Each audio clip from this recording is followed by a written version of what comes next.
ማለዳ የመጣ ስታነቃኝ እንደምን አደራችሁ ክቡራትና ክቡራን የምፅዓቱ አዋጅ ነጋሪ አገልግሎት አድማጮቻችን፣ ሰላም ለእናንተ ይሁን። የማለዳ ቁርሳችንን አሁን ጀምረናል። አዘጋጅ እና አቅራቢ ፓስተር አለማየሁ ነሞ። መልካም ጊዜ ሆነላችሁ። ከሕይወት ምንጭ ውሃ ስታረካኝ ሰላም ጤና ይስጥልን። እንደምን አደራችሁ። ይህ በምፅዓቱ አዋጅ ነጋሪ አገልግሎት እየተዘጋጀ የሚቀርብ የማለዳ ቁርስ ፕሮግራማችን ነው። ወደ ዛሬው የማለዳ ቁርስ ፕሮግራማችን ከማለፋችን በፊት ይህንን የተባረከ ቀን የሰጠንን እግዚአብሔር አምላካችንን አብረን አመስግነን ወደ ዛሬው የማለዳ ቁርስ እናልፋለን። የዘላለም አምላክ በዘላለም ዙፋን ላይ ያለ የተፈራህና የተከበርክ አምላካችንና አባታችን እግዚአብሔር ሆይ ይህንን ማለዳ በምሕረትህ በቸርነትህ ስለሰጠን እናመሰግንሃለን። ስለበዛልን ጸጋ፣ ስለበዛልን ምሕረት፣ ስለበዛልን ቸርነት ክብር ምስጋና ለአንተ ይሁን።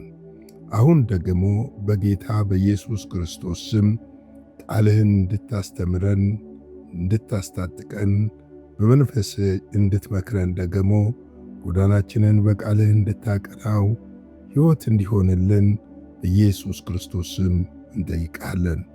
ይህ ቃል በስምህ የተባረከ ይሁን። ክብሩ ላንተ ይሁን። በኢየሱስ ስም አሜን። እንግዲህ ሰሞኑን ስንመለከት የነበረው ሁለተኛ ቆሮንቶስን ምዕራፍ 1 ነበረ። ዛሬ ደግሞ ሌላ መጽሐፍ እንጀምራለን። አንደኛ ጢሞቴዎስ ምዕራፍ 2 እንጀምራለን። እንግዲህ በትናንትናው ዕለት ብዙ ነገሮችን ለማየት ሞክረን ነበረ። በተለይም ደግሞ እግዚአብሔር ለኛ ስላደረገልን መልካምነትና በጎነት እንዲሁም ምሕረትና ቸርነት ብዙ ነገሮችን እንድናይ አድርጎናል። በተለይ ደግሞ በትናንትናው ዕለት መዝጊያውን ስንመለከት ለደስታችሁ ከእናንተ ጋር የምንሰራ እንጂ በእምነታችሁና በእናንተ ላይ የምንገዛ አይደለንም፣ በእምነታችሁ ቆማችኋልና እያለ ጳውሎስ የቆሮንቶስን ቤተ ክርስቲያን ይናገራል። ገዢዎች አይደለንም፣ ለእናንተ ደስታ የምንሰራ ነን፣ ከእናንተ ጋር የምናገለግል ነን፣ አብረን የምንተጋ ነን፣ አብረን የእግዚአብሔር መንግሥት ወራሾች ነን እንጂ እኛ ገዢዎች ወይም አለቆች ወይም ባለስልጣኖች አይደለንም የሚል ሳቢ ያለው ነገር ምክር ሲሰጣቸው እንመለከታለን።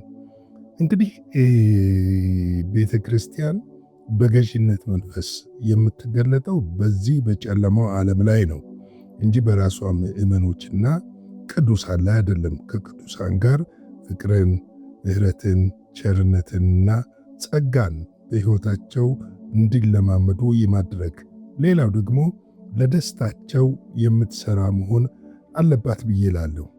እንግዲህ ዛሬ ደግሞ ይህንን የጢሞቴዎስን መጽሐፍ ምዕራፍ 2 ቁጥር 1 እና 2 እንመለከታለን።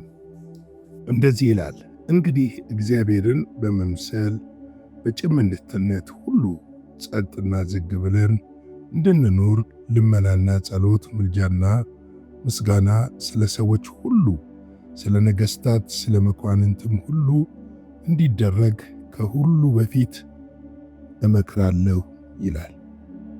ምን እንዲደረግ? ምልጃ። ምን እንዲደረግ? ጸሎት። ምን አደርጋለሁ? እመክራለሁ። እንግዲህ ለምንድን ነው የሚሆነው? እግዚአብሔርን በመምሰል። እግዚአብሔርን መምሰል ማትረፊያ ነው። እግዚአብሔርን መምሰል በሕይወታችን የሚያጎልብን ነገር የለም።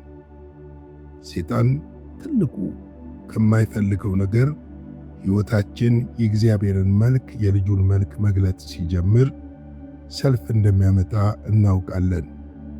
የተጠራነው ልጁን ኢየሱስ ክርስቶስን ልንመስለው ስለሆነ፣ ስለዚህ ማንን ምሰሉ ብሎ ነው የሚነግረን? እግዚአብሔርን መምሰልን። እነዚህ እግዚአብሔርን መምሰል ስንል እግዚአብሔር በሰጠን እውነትና እግዚአብሔር በሰጠን ጽድቅ፣ እግዚአብሔር በሰጠን ቤዛነትና ቅድስና ሕይወታችንን በእግዚአብሔር ቃል በመምራት እርሱን ወደ መምሰል እንድናድግ ይፈለጋል። የልጁን መልክ ትመስሉ ዘንድ ተብሎ አይደል የተጻፈው? እንግዲህ የልጁን መልክ ለመምሰል ልጁ በእኛ ሕይወት ውስጥ ሊያደርግ የፈለገውን መፍቀድ አለበት። ፈቃዳችንን ለእግዚአብሔር አሳልፈን በመስጠት የእግዚአብሔርን መልክ በመግለጥ የእርሱን ሕይወት ለጨለማው ዓለም በማሳየትና እውነተኛውን የክርስቶስ ብርሃን በማብራት ልንገለጥ ያስፈልጋል። ለዚህ ነው እንግዲህ እግዚአብሔርን በመምሰል የሚለን። ሌላው በጭምትነት ነው። ጭምት ማለት የማይናገር ማለት አይደለም። ጭምት ማለት በቀጥተኛው ስንተረጉመው ቁጥብ የሆነ ለምንም ነገር የማይቸኩል የማይፈጥን ነገሮችን ተረጋግቶ የሚያይ ራሱን የሚጠብቅና ራሱን ለጽድቅ ሕይወት ያስገዛ ከዓለም አምሮትና ምኞት ፊቱን ወደ እግዚአብሔር ወደ መለኮታዊ አምሮትና ምኞት ያዞረ ማለት ነው። ከላይ ጭምት ነው ሲል የተረጋጋ ማለት ነው። ተረጋጋ፣ ምንም የሚያጓጓው ምድራዊ ነገር የሌለው። ምክንያቱም ሁሉ ኃላፊ እንደሆነ የተረዳ እግዚአብሔር ጽድቅና መንግሥቱን ስንሻ ሌላ ሁሉ እንደሚጨመርልን ነግሮናል። ይህን የሚጨመርልንን ነገር ስንፈልግ እንድንኖር አይደለም የተጠራ ነው እርሱን እየመሰልን ለሰዎች ሁሉ ብርሃን ሆነን እንድንታይ የእግዚአብሔር ዋና ሐሳብ ነው። ለዚህ ነው ጭምትን የሚለውና ሁሉ ጸጥና ዝግ ብለን ምንድነው ስነ ስርዓት ያለን አመለካከታችን፣ እይታችን ሁሉ የተረጋጋና የሰከነ በምንም ነገር ላይ ፈጣን ወይም ደግሞ እንዴት ነው የሚባል ችኩሎች ያልሆነ የተረጋጋን እንድንሆን፣ ጭምቶች እንድንሆን፣ ዝግ ብለን ነገሮችን በማጤን በመመርመርና በመረዳት የምንጓዝ እንድንሆን ይፈልጋል። ብዙ ጊዜ በቤተ ክርስቲያን የምናየው ነገሮች በችኩልነት የምናበላሻቸው ነገሮችን ወደ ኋላ መልሰን ለማረም በጣም ብዙ የምንቸገርባቸው ነገሮች አሉ። እኔ በኢትዮጵያ ቤተ ክርስቲያን በአንድ ወቅት የተሰራው ስህተት እስካሁን ድረስ ቤተ ክርስቲያንን ዋጋ እያስከፈለ እንዳለ አውቃለሁ። ምክንያቱም በዛን ዘመን ወጣቶች ሲነሱ መስመር ከማሳየትና አገልግሎታቸውን ደግፎ በቤተ ክርስቲያን ውስጥ ታቀፈው እድል ተሰጥቶ እንዲያገለግሉ ከማድረግ ይልቅ በፍረጃ ከቤተ ክርስቲያን እንዲገለሉ መደረጋቸው ዛሬ ላለችበት ሁኔታ ቤተ ክርስቲያን ያ የተዘራው ዘር እንደሆነ አስባለሁ። ምክንያቱም በችኩልነት የተወሰነ ውሳኔ ነው። ፍጻሜውን ሳናይ የተወሰነ ውሳኔ ሁሉን ነገር በአንድ አቅጣጫ መፈረጅ ያመጣው ውጤት ነው። ሁልጊዜም ጭምት ሆነን ጸጥና ዝግ ብለን የምንኖር ከሆነ ነገሮችም በቀላሉ ለማስተዋልና ለመመልከት እድል እናገኛለን። ብዙ ጊዜ የሚቸኩሉ ሰዎች፣ በፍጥነት የሚሮጡ ሰዎች በአካባቢያቸው ያለውን ነገር ምን እንደሆነ ማስተዋል አይችሉም። ሩጫቸውን ካቆሙ በኋላ ብትጠይቋቸው ምንድነው ስታልፍ ስትሮጥ ያየኸው ብትለው እኔ ምንም አላየሁም ነው የሚሏቸው። ግን ብዙ መልካም ነገሮች በሮጡበት መንገድ ላይ ሊኖር ይችላል። ባለማስተዋል በመሮጥ ምክንያት የምናበላሻቸው ብዙ ነገሮች እንዳሉ አሁን እረዳለሁ። ምክንያቱም ዝግ ብለን ጭምት ሆነን በምንጓዝበት ሰዓት ነገሮችን በቀላሉ እንድንረዳ ይረዳናል። የእግዚአብሔርን ቃል በትኩረት እንድንመለከት ያደርገናል። አንዳንድ ጊዜ በችኮላ የሚወሰዱ እርምጃዎች፣ ውሳኔዎች፣ አኗኗራችን ራሱ ጭምትነት ያልተሞላ ከሆነ ለሰዎች ምሳሌ የምንሆንባቸው ነገሮች ከሌሉ መልካም ምሳሌ መሆን ካልቻልን ሰዎችን ወደ ክርስቶስ ኢየሱስ የሚያመጣ ሥራዎችን የማንሰራ ከሆነ በምድር ላይ የመኖራችን ለእንጀራና ለወጥ ብቻ እንዳልሆነ ልንረዳ ያስፈልጋል ለማለት እፈልጋለሁ። ሌላው ልመናና ጸሎት፣ ምልጃና ምስጋና ስለ ሰዎች ሁሉ፣ ስለ ነገሥታትም ስለ መኳንንትም ሁሉ እንዲደረግ ከሁሉ በፊት እመክራለሁ ይላል። ጸሎት ቁልፍ ነው። የመክፈቻም የመዝጊያም ነው። ጸሎት ስንል የልመና መሳሪያ አይደለም። ጸሎት እኛና እግዚአብሔር ኅብረት የምናደርግበት ነው። ጸሎት በተለያየ መልኩ ልናየው እንችላለን። ለምሳሌ ምልጃ ስንል ለሌሎች የምንማልድበት፣ ስለ ሌሎች እግዚአብሔር ፊት የምናሳስብበት፣ የሌሎችን አጀንዳ ይዘን የምንቀርብበት ሲሆን፣ ሌላው ደግሞ ስለ ራሳችን ያመሰገንን የምንጸልይበት ወይም ደግሞ ከእግዚአብሔር ጋር ኅብረት የምናደርግበት መንገድ ነው። ስለዚህ ነው ጳውሎስ በዚህ ክፍል ላይ ልመና፣ ጸሎት፣ ምስጋና ስለ ሰዎች ሁሉ ነው የሚለው። ስለ ራሳችን ብቻ አይልም። ስላመኑትም ስላላመኑትም፣ ስለዳኑትም ስላልዳኑትም ሁሌ ለመጸለይ ኃላፊነት አለብን ነው የሚለው ጳውሎስ። ስለ ነገሥታት፣ ስለ መኳንንት ሁሉ እንዲደረግ ከሁሉ በፊት እመክራለሁ ይላል። ለነገሥታቶች፣ ለመሪዎች፣ ለአገር መሪዎች፣ አካባቢውን ለሚያስተዳድሩ መሪዎች ልንጸልይላቸው ያስፈልጋል።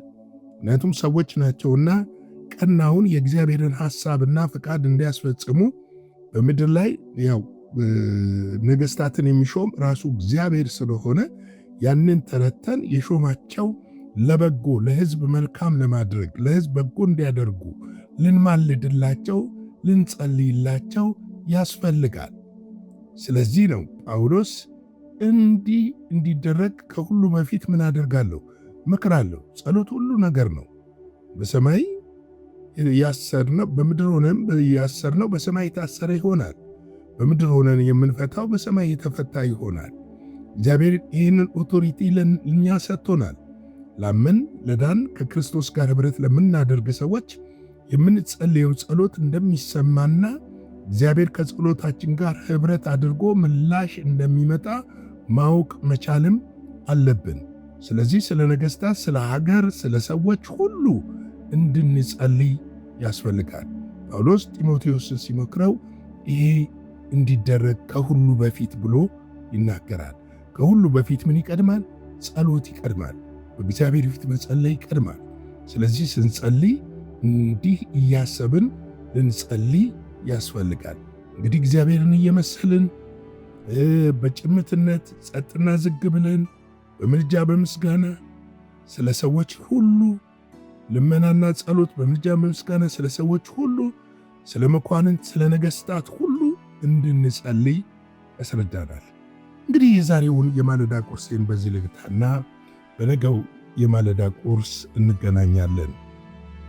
እንግዲህ ላይክ፣ ሼር፣ ሰብስክራይብ ማድረግ አይረሳ። አጭር ጸሎት እንጸልይና እንጨርሳለን። የዘላለም አምላክ እግዚአብሔር ሆይ ስለዚህ ማለዳ ስለ ምሕረትህ ስለ ቸርነት ሁሉ እናመሰግንሃለን። ያውና ቅዱስ የሆነውን ቃልህን ስለመከርከን ስላስተማርከን እንዴት መኖር እንዳለብን አንተን በመምሰል ዝግ ብለን በጭምትነት መኖር እንዳለብንና ለሰዎች ሁሉ ለመኳንንትና ለነገሥታት ሁሉ መጸለይ እንዳለብን ስለመከርከን ክብር ምስጋና ለታላቁ ስም ይሁን። ደግሞ ይህንን ቀን ባርክልን፣ ክብሩን አንተ ውሰድ። ስለ ሁሉ ነገር ተመስገን። በጌታችን በመድኃኒታችን በኢየሱስ ስም አሜን።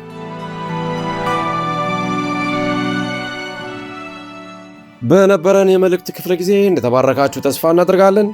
በነገው ማለዳ በሌላ ዝግጅት እንገናኛለን። መልካም ቀን።